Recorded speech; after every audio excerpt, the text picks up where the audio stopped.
મિત્રો, આ છે વાવથરા જિલ્લાના દિયોદર તાલુકામાં આવેલ પવિત્ર ધ્રાંડવ ગામ, જ્યાં આજે પણ શ્રદ્ધા શ્વાસ બનીને વસે છે. વર્ષો પહેલાંની વાત છે. મા સિકોતર તે સમયે તણવાર ગામમાં સોબોડ હાકના રબારી પરિવારના ઘરે બિરાજમાન હતા.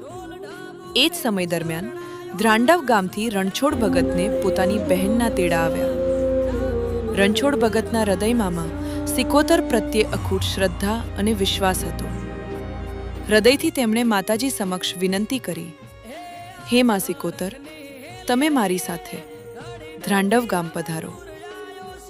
ભક્તની સાચી પુકાર સાંભળી મા સિકોતરે સાક્ષાત પધરામણી કરી અને ધ્રાંડવ ગામના નોગોહના આંગણે વાસ કર્યો.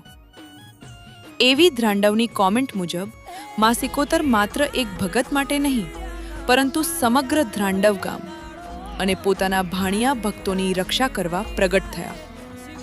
ત્યાંથી મા સિકોતર ધ્રાંડવ ગામના સાચા સંરક્ષક બની ગયા. ગામના લોકોના ધાર્યા કામ પૂરા કર્યા, દુઃખ હર્યા અને સુખ શાંતિ વરસાવી. આજે પણ આ કળિયુગમાં મા સિકોતરના પરચા હાજુરા હાજુર છે. જે કોઈ સાચા મનથી મા સિકોતરને યાદ કરે છે, તે ભક્તને માતાજી ક્યારેય ખાલી હાથ પરત મોકલતા નથી.